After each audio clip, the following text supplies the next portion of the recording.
Good evening, beautiful people. It is Saturday. The station is TV Africa, and the show is the A Show. And I am your girl, Aisha. Zainab Aisha Passa is my name. Today I'm speaking with a renowned man of God, a motivational speaker, an inspirer, a counselor. He loves God, and he's doing so well in the house of God and for his community and his country. I'm not going to tell you who he is because we'll go for a short commercial break. When we come back, I'll give you a little profile of who my guest is going to be today. We'll be right back.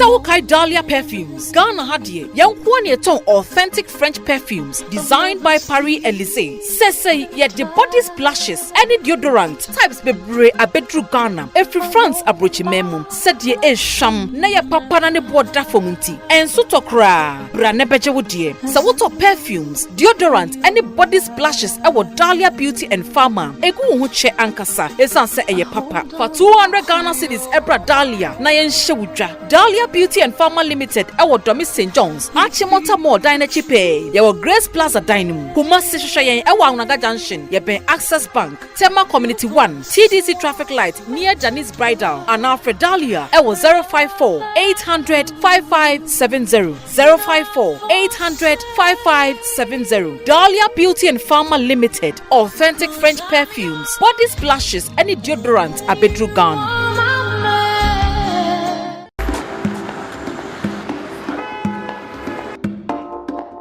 Yeah, Chairman, Charlie, my wife says some blender view. Okay, come, make it come. Okay. Charlie, I dey watch some ball view. With some small food my wife go give me. She say make I come buy blender. Oh, make it because the other one spoil. You know what, we get plenty blenders for you. This one safe, it be stainless steel, way you jar be glass. Yeah. Way they move fast. Yeah.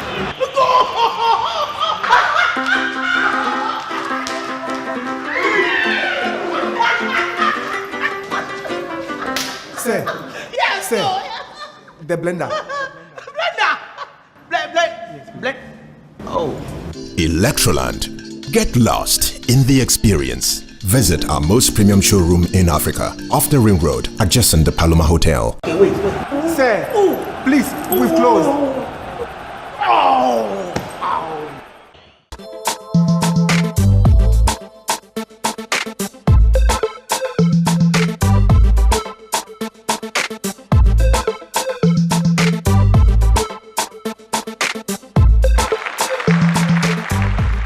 Welcome back. If you're just tuned in, you're watching the A Show.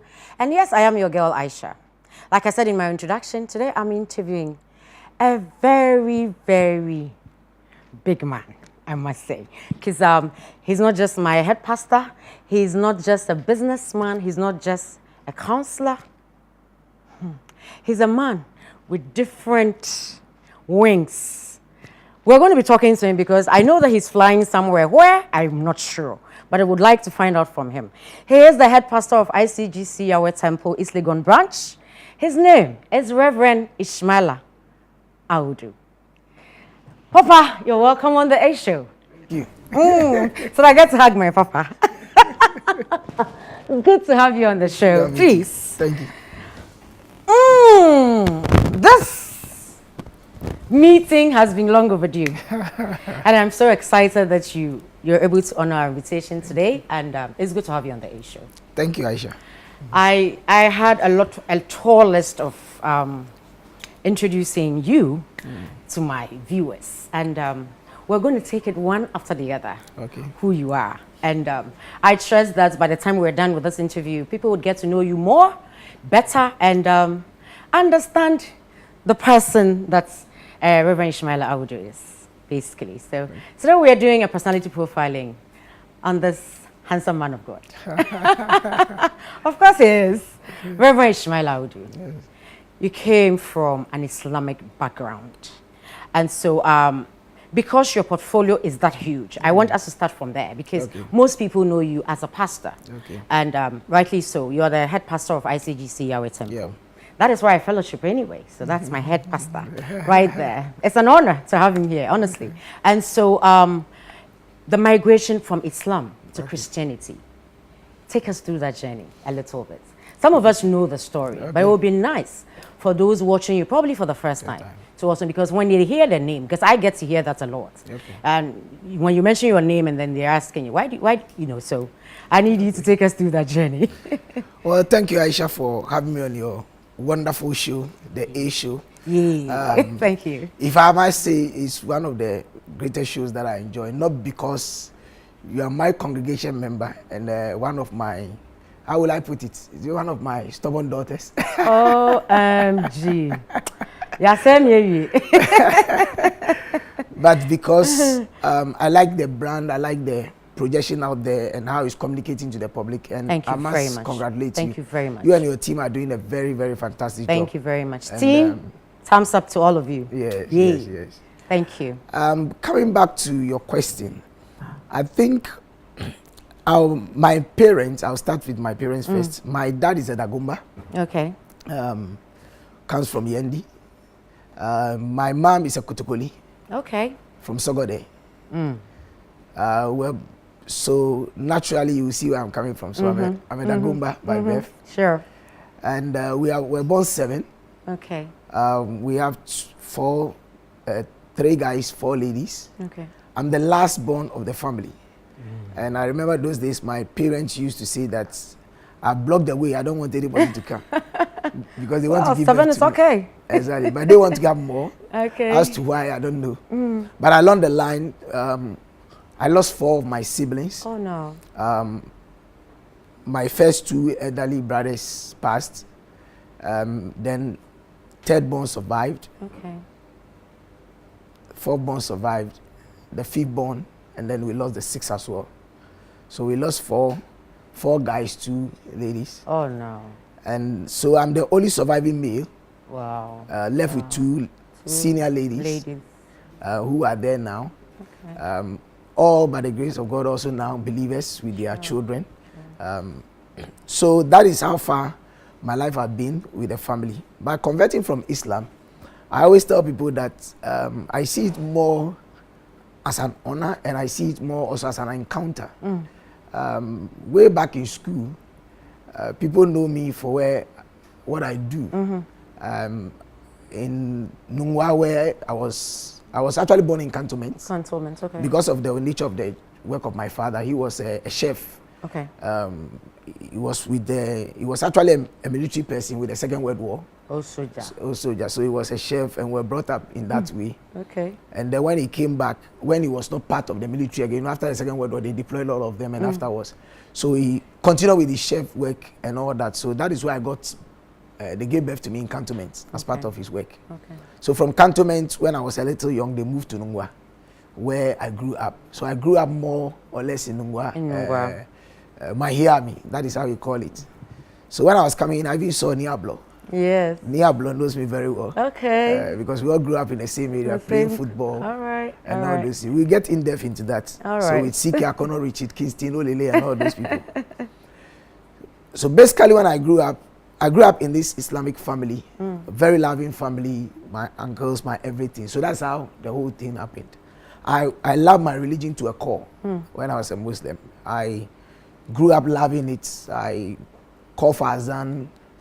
I interpret because I speak the Tree, I speak Ga and English. So the imams like me and all those things. Okay. So they bring me closer to themselves. And whenever there is prayer and they have to do anything, I help them. You help them. And I interact. So I avail myself for a lot of services. And so both families, everybody, including my imams and all that, like me very well. I go to Zongo and it's a joy and everything. Then I got to school. That is the training college. Okay. I got saved actually in the training college. Second year in the training college. Okay. That is Adult Teachers Training College. Now down School of Education. Exactly. Yeah. That's where I got saved. Okay. I got saved when I was in the second year of the training college. So that was in the 90s. Now what happened was I went to bed, I slept and had a dream. Now in that dream I an evangelist downstairs. I was like on a story building, and he was preaching. Okay. So more or less, I was being disturbed in my dream. So I woke up in the sleep, and I told the man to stop disturbing me. It looks a bit weird, but that is what happened. Right. And when I was speaking to him, I realized that he was with my senior sister's son. Okay. Then with him. Okay. And I said, why is he going to take my senior sister's son? And he said, oh, he can't leave him until I come to join him in what he's doing.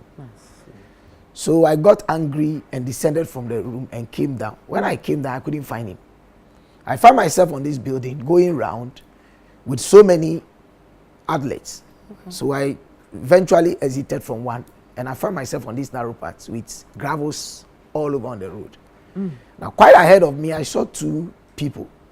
I can faintly see them, but only their back. The back, okay. And I slipped. Now, what happened was that the gravels traveled all the way, the particles, and hit those people in front to draw their attention. You're joking. So they turned and beckoned me from that distance. And I went to them. And they said, young man, you look desperate. Where are you going? And I told them, I don't know where I'm going, but I'm searching for this. They said I should follow them, the man and the woman.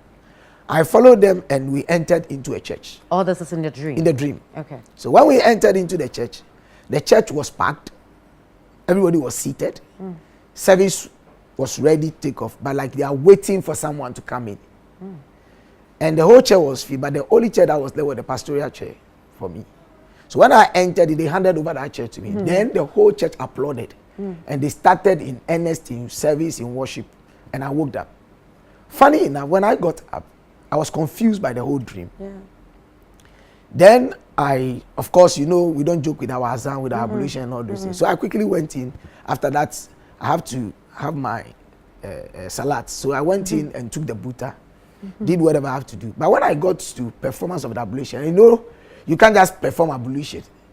There are surahs to recite, there are stages to follow, and all that. I get to recite the surah, I forget everything. You're joking. I tried. I remember a few lines. I tried to do it. I struggled. Now I finished. I'm able to get it. When I tried to do the ablutions, to start washing the hands and starting and all those things, I'll forget. Now as I'm sitting, I know I'm demonstrating it to you. I'll forget and have challenge. Wow. When I struggled and I went through it also eventually, when I stood on the mat to pray, to recite my Fatiha was a challenge. I also forget the line, let alone to talk of reciting any surah in addition. So I got so confused and disturbed and very worried. And this was not a day, but it was continuing. Every time I'm going to pray, I have this challenge. You had that challenge. So I went to my mom. I lost my dad very early. Okay. When I was in class 6, we'll get there when we talk. So I got challenged. I went to my mom and I said, look, that's what is happening. I don't understand.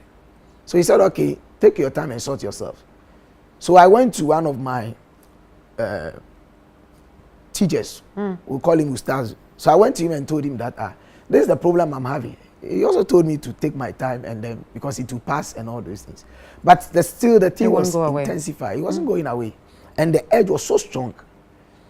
Then I started studying more of my hadith, the Quran and other things to understand, because that's the only thing I know. Yes. Though I attended Presbyterian school and all those things, and you be taught here and there Bible, whatever it is. And secondary school I did religious studies. That is not what you are really in for. Yeah. So the burden was strong and the confusion was heavy. Oh. I did all the consultation. Then eventually I saw a man also who got converted. He was a serious drunkard and became a Christian. Wow. And I know after that his life transformed. So I went to there, I started comparing. Yeah. And then they told me that yes, changes are there. And when people change from one thing or they get converted, you see the effect and all those things. Then I said, what is happening to me? And nobody was able to tell me. So now I started to pray. And I went, one of the things that happened was, I said, God, if you know you are really God, and this is, I want to understand the whole thing. Yeah. So it was out of it then, I started having the edge to go. So I started going to church, and this, I'm not carrying the Bible, not carrying anything. You were just going. I just go in there to sit in and listen. Sure. And sometimes I go to visit friends, and then I get to hear things. I would debate with it and all that. But when I come, the thing was so striking. Then I had this dream, saw heavens opened, saw angels descending, ascending. And then I had scriptures in there, Psalm 119, the Lord descended and spoke to me. I took the scriptures, I studied it, which is very lengthy if you read it and all those things. Then I started still engaging and all that. So that is how it evolved gradually. That's right. Then eventually I couldn't bear the whole thing again. Then I confessed to my family that, look, I feel I have to belong to this. Because that was going to be my next question to you. Exactly. I was going to ask you at what point did you tell your family that? Exactly. You know, So I now came out and told them that, look, this is it. Because I'm a type, I don't know how to pretend. If I get involved with something, I do it all my might. Yes. And friends who knew me out there, if it is for bad, I'll do it and know that it's for bad. And you heard me preaching that if you are stealing and you don't want to, it's better to do it and not to pretend. Still let them know that you are stealing. Yeah. When you change, we know you have changed. It is important to do that than confusing us. So I do it with all my might and all that. So when that happened, I now came and told her, listen, I'm battling with this thing. And I've spoken to you, all of you are still not getting it. But this is the answer and this is what I feel. So I want to go that way. It was a hassle. It was a tussle. Yeah. They didn't take it lightly. To be honest with you, I got ostracized. I paid dearly for it. It was so much excruciating and painful. I mean, seeing the family you love treating you that way, not understanding you because you feel you want to go this way, and abandoning you and rejecting you. You've lost your father also already. And the family says, no, we can't do anything with you again. You are carefree, move away and all those things. And threatening to even beat you, kill you. I mean, a whole lot of challenge. Spiritually, you have sleep, you have attacks, you have all kinds of things. You walk daily by your heart in your mouth, let me put it that way. And you don't have anybody. You have to depend on people now to feed you and to help you. Because normally it's the family that would be there when everybody else leaves you. But leaves you. But in this case, it was a reverse. It was a reverse. Okay. And I believe my mom would also get angry because she don't understand why, and telling me the way I've gone is going to affect her, and it's Janaba and all those things. I mean, giving me all these things. But the issue is, I can't. Though I feel for them, but there is something stronger. That is not letting me. Let's go. That's right. Are you getting me?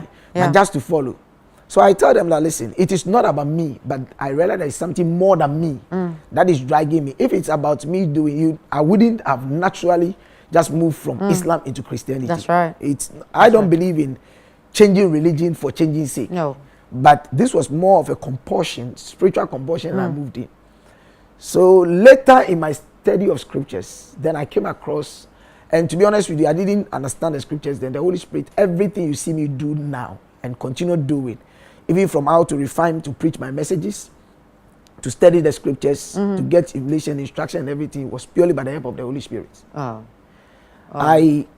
It takes me, take the Bible, open here, I open, and he will take me from, if it's in Genesis, he will run with me from Genesis to Revelation.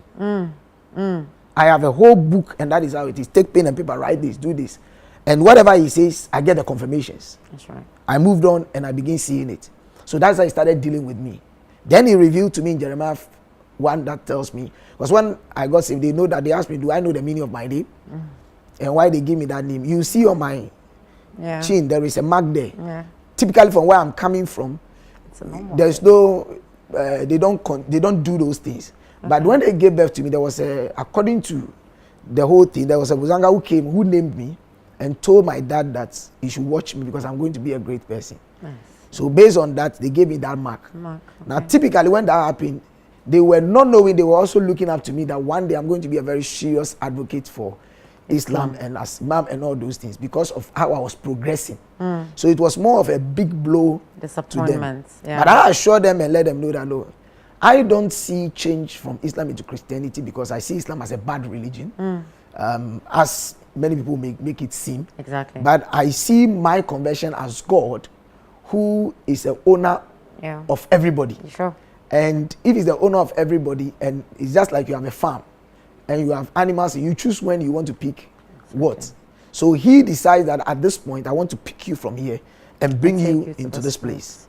And that is, to me, I see it as a calling. That is how I define my calling. I define it as an assignment that, listen, he wants me to be in this place to engage people on that level and be able to challenge them. But I don't see myself neglecting my people. They didn't understand me then, but so many years after 20 whatever years, whatever it is. Now they've got to understand that, They understand you. It was not that we have lost our son, but it is true that it is the Lord that is God is demanding him to go into this area. And right now, the relationship is perfect. I get to meet them when it is Salah, when it is fasting, when they have to even travel to Mecca and all those things. I get to put some of them in work for employment. It's a beautiful balance, isn't it? Exactly. For whatever. They call me when they have challenges. Sure. I pray for them. I encourage them. I counsel them. And it's like a good family together. Yeah. Unfortunately, I've lost my mom though. Oh, so she is not alive to still enjoy this. But by and large, it has been a challenge, but it has been good. Yeah. So that is how my salvation actually came about. It's been a journey, you know, Seriously. from Islam to Christianity. And this journey, I personally see you as, I think you've just started. You know, knowing you, I mean, because you're my head pastor, and also, reading about you, I know that you're a very passionate, you know, person in everything that you do, because you believe that if you're not passionate about something, then you don't even try it or you don't even touch on it. Yeah. You're not just a head man of God. You're not just the head pastor of ICGC or Temple. You are also the CEO of Hans Group, so, which makes you a businessman or an entrepreneur. Yeah. You're media friendly. I mean, in my introduction, I've said that you're very media friendly. Yeah. If you are not a pastor, would you have been a journalist? Journalist and law was my dream. And all my mates know me for that. I remember in school sometimes I'll gather people and be interviewing them. And I was an art student. Okay. And I love it with a core. Okay. And I must confess, one side that one day I'm going to bring it up still. I've not given up. Okay. One day probably you will see me also hosting. Okay. Just like we are doing. Oh, Lord of mercy. Because I still want. I think you'll be good at this, because you know what, you have a teaching background, yes. And you know, you're a motivational speaker, and you do that so well. And so I think all of that, of course, you can do that and Definitely. do it very well. I love to because to you be teach a lawyer and a journalist. and a journalist. Seriously, Okay. I really cherish that. And most friends who knew me can tell you. I'm now I'm a pocket lawyer, actually. So. That's powerful.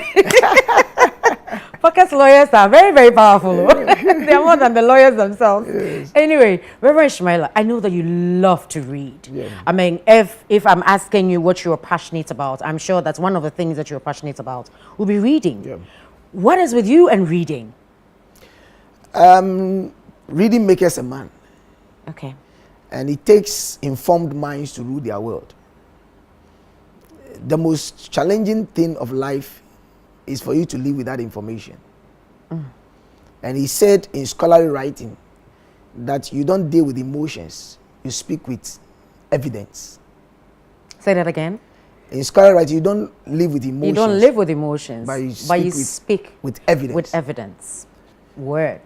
So how can you also speak with evidence if you are not informed? You don't, exactly.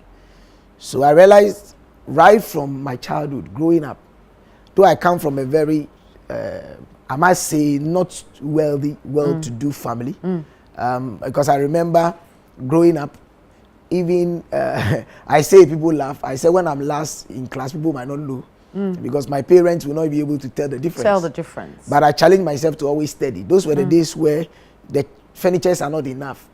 So first to 10, if you are first or whatever it is, you have to then go and select. And you know, look at my size even now, you can imagine then.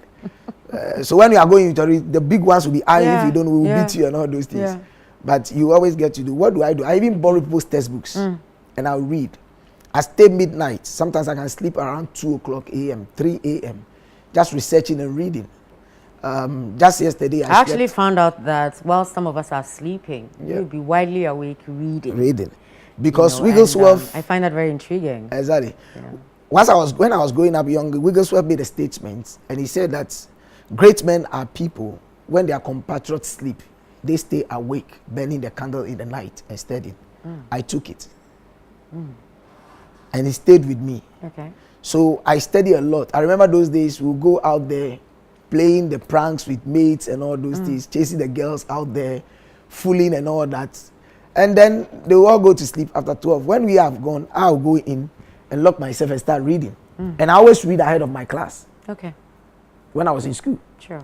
So by the grace of God, it helped me when I was in school to always excel in whatever I'm doing. So I have loved it up to today. When you come to my home and get to my study, you even find books right from the sitting room to the bedroom to everywhere. Books everywhere. Books everywhere. Books everywhere. So that is it. So it makes you to be strong. It makes you to be well informed, to deal with people and deal with them very well. So I think that is what I like. The key is to be well informed. You know, I'm even doing my PhD now. Okay. After my MPhil. Okay. And we're getting very personal with Reverend Ishmaila Awudu, the head pastor of ICGC Awudu Temple. We're going for a short commercial break. We'll be right back.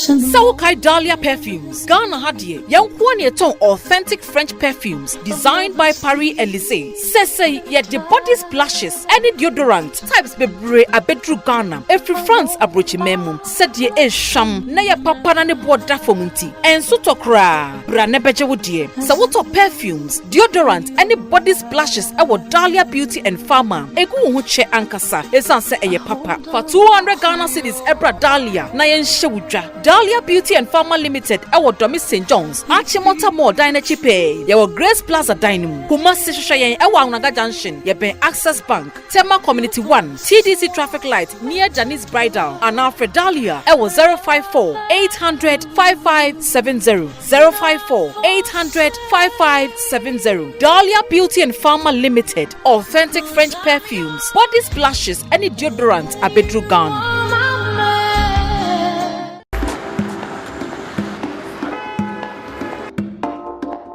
Yeah, Chairman, Charlie, my wife says some blender view. Okay, come, make it come. Okay. Charlie, I dey watch some ball view. With some small food my wife go give me. She say make I come buy blender. Oh, make it because the other one spoil. You know what, I'm very safe. we get plenty blenders for you. This one safe, it be stainless steel, way Yeah. jar be glass. Yeah. Way they move fast. Yeah.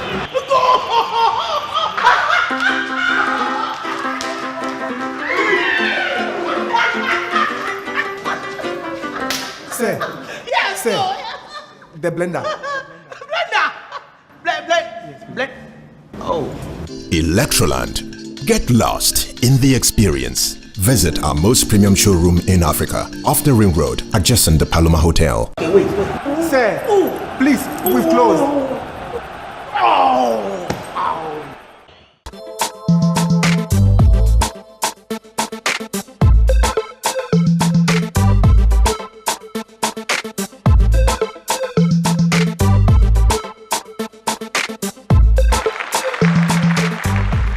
Okay, welcome back. If you just joined us, you are watching the A Show, and I'm here with the head pastor of the ICGC International Gospel Church, Reverend Ishmaila Awudu. Papa, you know, I tried to mention your middle name. Okay. And I said, me mistake.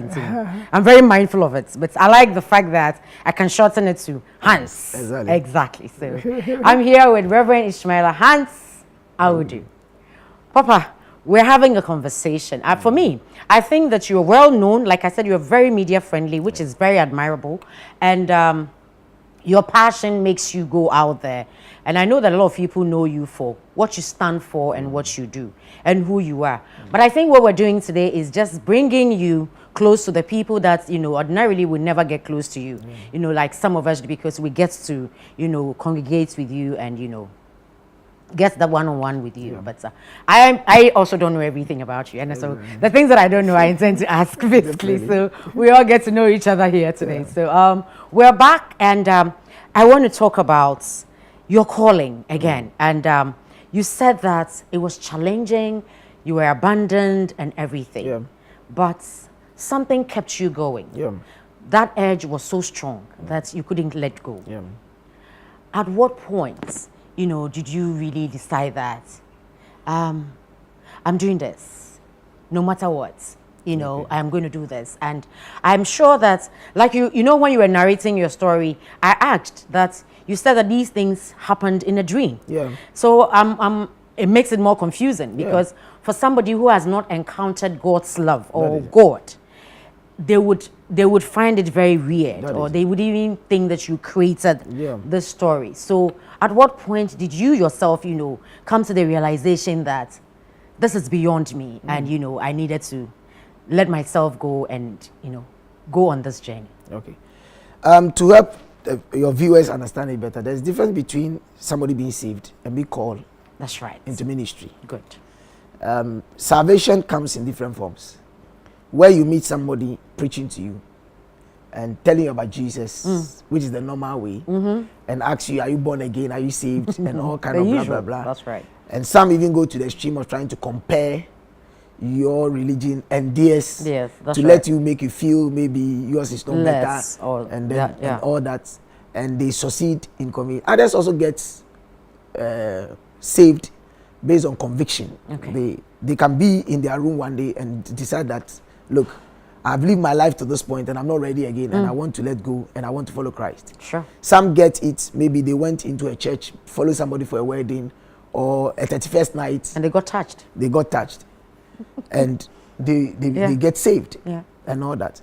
Then there is the other one, which is the more like not the most frequent, but that is more stronger, which has to do with encounters. Okay. When you look through scripture, Saul had that. Okay. Saul the apostle encountered God. Christ on his way to Damascus on a mission to go and kill. And then he encountered and went blind. And then eventually Ananias prayed for his eyes open, and the Lord started using him. Okay. Peter, James, and John, and the fishermen, they encountered Christ, took their boats, fished with it, and eventually said, follow me and I'll make you fishers of men. They didn't get somebody like preaching to you and winning you and all this. It's an encounter. Mine is an encounter. Okay. It is not just somebody preaching to me, because people that have tried to preach me, It didn't go anywhere. it didn't go. They know me. It didn't work. I remember I remember even in those days when we were, you know, naughty and all these things. We even will follow them to church. Okay. And Just then tease them. Just to tease them and win them over. We finish with you and we forget you and pass you somewhere. So you can even wait Sunday while they are in service. You are waiting for them. After service, you just be. People can say they are in revival times and you still go in there and there. So they've done it. They come with the Bible and they end up being flawed. Okay. But this one was not somebody coming to tell me, Jesus loves you, you are a sinner, repent, give your life to whatever. It did not happen that way. Okay. After that dream, when I had that dream and all those things, one of the most striking things of all the dream, the reality of it was that I went back to school. This dream, I had it when I was on vacation. Okay. First year when we were going to, what is it called? Second year. When we came Training on vacation. school. Okay. That's when I had that dream. When I went back to school, like I told you, I couldn't pray, I couldn't do anything. When I went back to school, we are in a science lab, having a science, we're studying amoeba. So you have to look at amoeba and draw it and label it. So we did that. And when we did that, when the teacher was marking, he marks one aspect of it wrongly and the lady's own right. So when I checked them, I realized I also wrote the same thing. Why is that mine was wrong? Okay. So I went to the teacher. As you know me, I'm a very vocal person. And so I went to the teacher and asked that, I should look, why is it? Also, is it because she's a lady and I'm a guy? So he got offended and said, no, that is not it. So it's an oversight. He marked it and he asked me, are you a Christian? I said, no, I'm not, but I believe in God. So he said, see me afterwards. So after breakfast, I saw him. I went to see him in his study in the science lab. So then when we were talking, then he asked me whether I'm a Christian. I've had the dream already and I'm confused. So I then engaged him in conversation and all those things. Then he started talking to me. First time in my life, I broke down in tears. Wept uncontrollably. I couldn't control myself. I didn't know where the tears was coming from and all that. I'm a very tough person inside. But I lose it. And then in the midst of the tears, then eventually he said, listen, the best is that you have to receive. I have had that dream. I have had that encounter. So then I gave my life to Christ in the lab. He led me and then we prayed. Then he started taking me on this foundational series to build my faith. Okay. So when I came back, guess what? He invited me to his house to take me to a church. Now, when I got to the house, the woman I met as the wife brought back the memory of the dream. In that dream, the man and the woman I met is this man and his wife. Hello. Yes. Wow. Oh, wow. He's now a pastor of International Central Gospel Church in Akwetia. Wow. He's called Reverend Aidan Sam. By then, he was the patron from the Scripture Union. You didn't know him then? No. He was revealed to you in your dream? In the dream. Okay. And he was a new science master that has then been sent to the college. So the class we had with him was the first time we were meeting him. So it was when you went to the house? Then I met the wife. Then the whole thing came together. Now, when they started to invite me to church, the place they took me to was the very church I saw. Oh. That is why I've been with ICGC for all these whiles. I've faced, somebody will say, why will you be? I've faced a lot of, and when we want to talk about it, we can go in and we didn't even finish. I faced a lot of things, challenges and all that. That would have made me to quit even before becoming a pastor. Yeah. But I stayed still and went on. Reason is simple, because I have a revelation. That's right. You ask how I'm able to keep on going. I have a revelation, and the revelation I have is what is more stronger than the words of men. So, like Paul says, that I'm persuaded beyond every reasonable that neither death nor angels nor principalities or powers can. And I always tell believers that, or children of God, that it is important for you to be strong in life. You should have a revelation and not what people tell you, because that is what brings your conviction. Christianity has not been an easy journey. You get people taking you through all kinds of things, but the key thing that has kept me going is not because of anything. It's because of the revelation and the conviction I have. And here I am, come face to face with the very church I saw in the dream, come face to face with the very people that took me there and witnessed to me. Exactly. And here I am today. If not for anything adding up, I am now a pastor. Sure. The chair that was handed over to me. And I remember along the line, I never dreamt to be a pastor, because when I got saved, my zeal still was to do what I'm doing anyway. So, covenant family level, I help people. A lot of people know me by that. I go on evangelism, I live to pray, I help people and all those things with the passion of doing God's work. Sure. And then still teaching and doing what I need to do. Then people will tell me the Lord is calling you to ministry. I said, no, I don't believe God is called me. Then He's calling the wrong person, because I don't think I will have the heart. Okay, so was it that you didn't trust that you were competent enough to do the work of God, or you felt that it's not about competence. It's about my ambition of life. Okay. Like I rightly told you, so you wanted to go on a certain journey. Exactly. I wanted to be a lawyer. Pastoral wasn't part of it. I wanted to be a lawyer. I wanted to be a journalist. A journalist. Yeah. I was a very good footballer as well. Okay. Yeah, I know that. Yes, I was a very good footballer as well. So footballer. After training college, I was thinking I was going to play for Advanced Stars. Okay. I was assisting for soccer missionaries and all those things. And it didn't turn out that way. That also became a challenge and all those things. But that was when I've gotten converted. So, there's a whole lot of things going on that I need to understand. So I couldn't concentrate to move on there. Okay. But I was a very good footballer. I could have charted the same path also and became great where I am sitting today. Yeah. Because I had everything for that. Okay.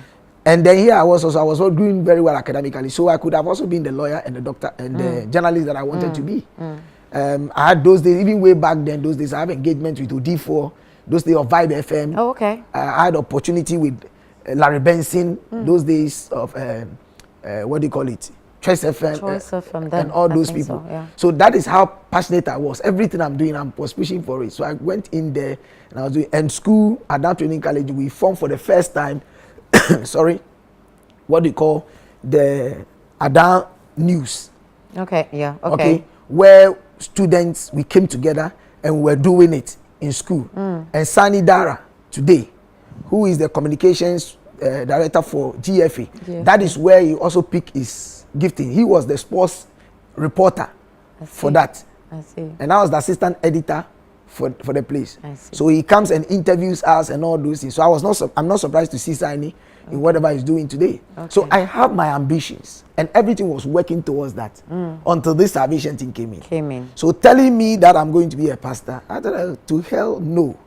I'm not ready for that, because I don't want to be at somebody's mercy. Yeah. And that is even what has motivated me to even have companies and businesses and all those Exactly, things. because I don't want to. I don't see you as somebody who has been restricted in any way by your calling. Exactly. Because you're still an entrepreneur. You love to write. Yes. Obviously, because you love reading, and so it comes to you naturally. Yes. You're into productions. Yeah. You're too versatile, Reverend Ishmaila. You do a lot of things, and I have seen some of your productions, and I Yes. think that they're beautiful productions. And so, again, it's not a mistake, Exactly. you know, because I think that you just find yourself in that place where you are able to, you know, get all the things that you dreamt of doing done Exactly. and still be good at it. Yeah. So you were into productions. Exactly. Is it a passion as well? It's a passion. It's a passion. Acting was a passion. In school, I acted. You acted? Yes. Okay, so are we going to see you in any I nearly movies? joined Cozy those days. I got Oh my in touch God. with those days we call him Jack Billy and all those things. No idea. Those what were that the is. days of the Harvest Okay. at 16. Okay. Harvest at 16 and all that. Yes, I know that one. Exactly. Yes. So those were the days. So I was the in Teshi Presby. I Okay. ended up as the drama president. And we acted in a movie, Lean on Me, and all Okay. those things. So I like my passion. I like acting, Okay. and because of my literature background, because I studied drama. Literature. I studied So you're an art literature, student, so and yeah. Yes, exactly. So we Okay. did that, and then in school also we write and all those things. And I was a poet, and I've been reciting poems and all those things. So, Pastor, are you still reciting the poets? I have a lot of them written down there. They are there. It would be And nice. then of course we have my books. Yes. I've written yes, books because and they are there. you're a publisher. Exactly. You're a motivational speaker. But I like one thing about Reverend Ishmaila Awudu, because oftentimes when you hear, when you get to do personalities such as you, and I ask a few times, because I know this hobby of yours, because so I'm not going to ask you, but I probably would ask you in a different way. Okay. Really, would you hear somebody say that their hobbies are reading and praying? Okay. Who has a hobby like that? Praying. Reading, yes, but prayer Yeah. is your hobby. Exactly. Reason being that you cannot live without inspiration. Every man has a God factor in him or her. And it takes your connection with your source to give you strength for your living. That's very deep. Yes. Very profound. When you disconnect with your source, you only exist, you don't live. And when you exist, you'll be extinguished. But when you live, you impact. You see a lot of people that tell you, I don't believe in God. You don't Why need that? to say you don't believe in God. Because there is something that actually brought you Exactly. here. Everything has a source. Move the tree, disconnect the tap root of the tree from the soil. And if it's not connected to water, it will surely die. Take the fish out of the sea and bring the fish, as versatile as the fish will be, onto the soil. Without water, you will kill that fish. Take a man from his source, and the man will never be able to function. You look at Martin Luther King Jr. Sure. You will look at Albert Einstein. You will look at all the Madame Teresa's and the great people that have done things. They will all tell you that there is an inspiration. Now, where is that inspiration? Is deep within you lies that inspiration, which is the God factor in you. And as you resonate with that God factor, you become what it is. There is something that is known as the sound. Are you following my point? When you were giving birth to, you cried. Are you getting my point? Yeah. There is a God. In John 1, he tells us, in the beginning was the Word was with God, and the Word was God. Nothing was made without the Word. In him was life, and is the light of the world. And is the light that shines upon everyone that comes into the world. There is a mark that gave you identity. Sure. Now, why do you come in now and says that you cannot relate with that thing again? So the God factor in us makes us yearn towards a source. Deer panteth after water. You are here, you can get thirsty. No matter what you drink, if you don't get water, you can't be.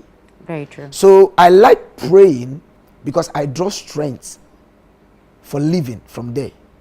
When I get discouraged, when I get challenged, and I enter into my prayer closet, by the time I come out, I'm revived.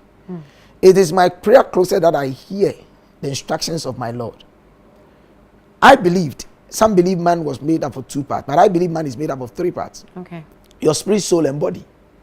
Your body is from the earth. It will decay, irrespective of how we take care of it. Yeah. Your spirit, you can't buy it because it's coming from a source. Your soul, which is the center of your emotions and your intellect and your existence and your being, which gives you your identity, have to be connected to your spirit to give you the strength to be able to get it done. And listen to me, and to the audience out there, what we see physically is limited, but what we don't see is more than what we see. More than we see. And you can only be able to see beyond when you have that spiritual connection with your source. Then you become alive. It has been said that people that have designed things, like the Bill Gates, like the Apples, like whatever, Google, whatever, people that have born inventions were people who have a deep sense of meditation. And how do you meditate? You reflect by connecting to your source. It is then that you get inspiration, get information, and even counsel and advice as to what to do. Somebody will say, and I feel it. What did you feel? What did you feel? Anything. It's not a feeling. It is the God factor in you that is communicating something to you. So prayer is my strength. You take it away from me, you take away everything. You'll be dead. Exactly. Because I want to live and not to exist. Beautiful. Reverend Ishmaila Awudu just said to us that he wants to live, but not exist. So prayer should be your strength too. We are watching the A Show. Yes, I am getting inspired here. I don't know about you, but you know what? Let me take all in from my papa before I leave him today.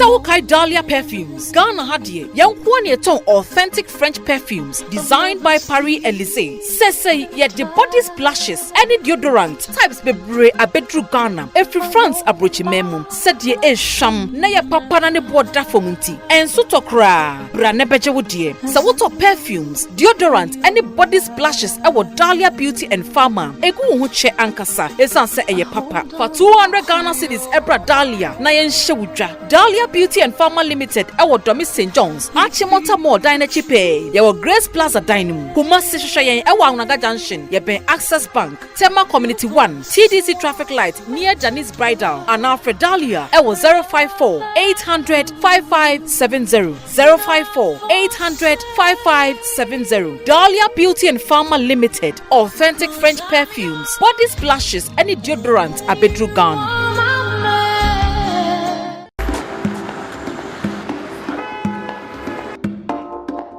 Yeah, Chairman, Charlie, my wife says some blender view. Okay, come, make it come. Okay. Charlie, I dey watch some ball view.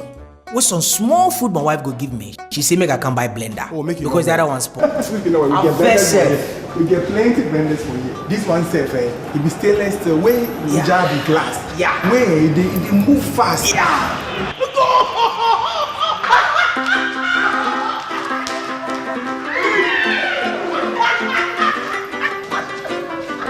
Sir.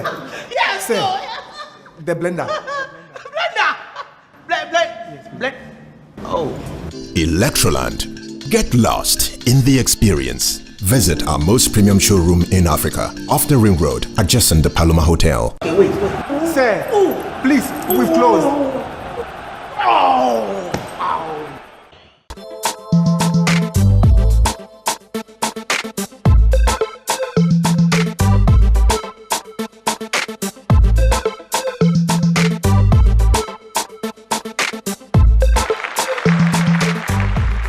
Papa, it was nice. It's been nice having you on the show. And I have been inspired, and I trust that my viewers have also learned a lot from, you know, our discussion, and we can only get better as a people and do better as the days go by. So I want to believe that my head pastor has been an inspiration to you this evening.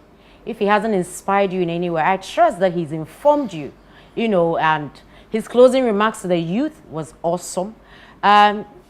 Driving and texting, driving and talking on the phone, he has told you he's the new chairman for the Road Safety Commission, and so you're going to be seeing more of him when it comes to this aspect of our roads. I trust that he has a lot that he wants to bring to the table with this new portfolio, and it can only get better. Watch out for this man. He's too much, and I'm so grateful that you're able to make it on our show. Thank you, Aisha, so much. And I want to give a shout out to my wife. In fact, me, careful. In fact, Papa, let me do it myself before I'm in trouble, because Mrs. Josephine Ishmaila, a strong backbone, yes, who has stood with me throughout, and has made sure that everywhere I'm going, she's been there to inspire me. Mama Josephine, we love you, we love you, we love you. You know, our Papa is nobody without you, because you give him the strength to go on and to pursue his dreams. So we love you for that, and God keeps doing what he's doing with you. We love you so much. We'll go for a short commercial break. Aisha Moments is next. We'll be right back.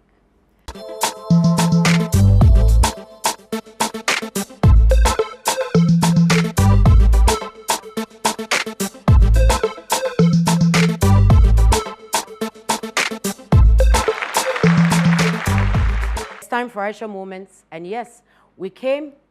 I told you that I was going to speak with a very powerful man, not just a man of God, but he's a motivational person, a life coach, a counselor, and yes, from our interactions, you realize that he's a man of many, many, many gifts and talents. I trust that by engaging with him, you are inspired, informed, educated, and if not anything at all, you learned a word or two from him. Like I say every time when I come on this show, doing what is right today means no regrets tomorrow. So when you hear us speak, and when you hear people like Reverend Ishmaila Awudu share their story with us, I believe that you don't just listen, but you take something out of it and let it count in your own life. I love you for watching. Thank you for watching, and I'll see you next week.